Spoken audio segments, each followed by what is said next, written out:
കഴിഞ്ഞ ദിവസം രാത്രിയാണ് എറണാകുളം കോതമംഗലം അടിവാട് സെവൻസ് ഫുട്ബോൾ ടൂർണമെന്റിനിടെ ഗാലറി തകർന്നു വീണ് അപകടമുണ്ടായത്. ഫൈനലായതുകൊണ്ട് പതിവിലും കൂടുതൽ ആളുകൾ മത്സരം കാണാൻ എത്തിയിരുന്നു. നിരവധി പേർക്ക് അപകടത്തിൽ പരിക്കേറ്റു. 2 പേർ ഇപ്പോഴും ചികിത്സയിൽ തുടരുകയാണ്. സുരക്ഷാ ക്രമീകരണങ്ങളിൽ വീഴ്ച സംഭവിച്ചു എന്നാണ് കണ്ടെത്തൽ. ടൂർണമെന്റിന് അനുമതി വാങ്ങിയിരുന്നില്ല എന്ന് പഞ്ചായത്ത് വ്യക്തമാക്കുന്നുണ്ട്, പോലീസ് വ്യക്തമാക്കുന്നുണ്ട്. അപകടത്തിൽ സംഘാടക സമിതിക്കെതിരെ കേസെടുക്കുന്ന നടപടിയിലേക്ക് പോലീസ് കടന്നിട്ടുണ്ട്. അപ്പോഴും ഈ സംഘാടകർ പറയുന്നത് ഇതിനുള്ള അനുമതി വാങ്ങിയിരുന്നു എന്നാണ്. എന്താണ് ഇതിന്റെ യാഥാർത്ഥ്യം? റിപ്പോർട്ട് കാണാം ആദ്യം.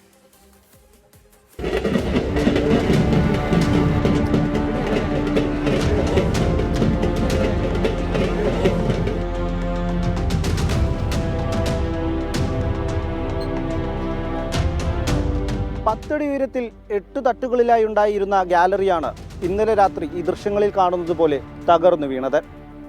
ഈ ഗാലറി തകരുമ്പോൾ 200-ലധികം ആളുകൾ അതിലുണ്ടായിരുന്നു എന്നുള്ളതാണ് സംഘാടകർ നൽകുന്ന കണക്കുകൾ. ടൂർണമെന്റ് സംഘടിപ്പിച്ച ഹീറോ യങ്സ് ക്ലബിനെതിരെയാണ് കേസെടുത്തത്. സുരക്ഷാ വീഴ്ച സംബന്ധിച്ച വകുപ്പുകൾ ചുമത്തിയാണ് കേസ്. അപകടം നടന്ന സ്ഥലത്ത് പോലീസും ഫയർ ആൻഡ് സേഫ്റ്റി ഡിപ്പാർട്ട്മെന്റും പരിശോധന നടത്തി.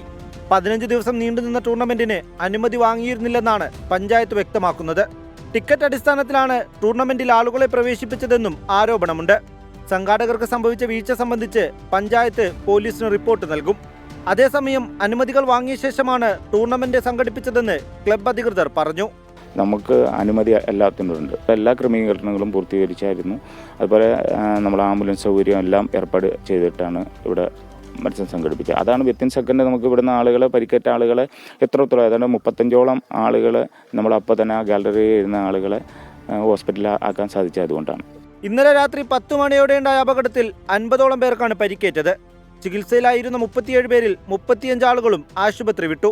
കാലിനും തലയ്ക്കും പരിക്കേറ്റ 2 പേർ ഇപ്പോഴും സ്വകാര്യ ആശുപത്രിയിൽ ചികിത്സയിലാണ്. അനുമതികളില്ലാതെയാണ് ടൂർണമെന്റ് സംഘടിപ്പിച്ചതെന്നുള്ളതാണ് പഞ്ചായത്തിൽ നിന്നുള്ള വിശദീകരണം. എന്തായാലും സംഭവവുമായി ബന്ധപ്പെട്ടുകൊണ്ട് പല്ലാരിമംഗലം പോലീസ് കേസ് രജിസ്റ്റർ ചെയ്തിട്ടുണ്ട്. ഇനി സുരക്ഷാ ക്രമീകരണങ്ങൾ കൃത്യമായി പാലിച്ചാണോ ടൂർണമെന്റ് സംഘടിപ്പിച്ചതെന്നുള്ള പരിശോധനകളാണ്. ക്യാമറ പേഴ്സൺ VS രാഹുലിനൊപ്പം റാഫി കരീം, 24 കൊച്ചി.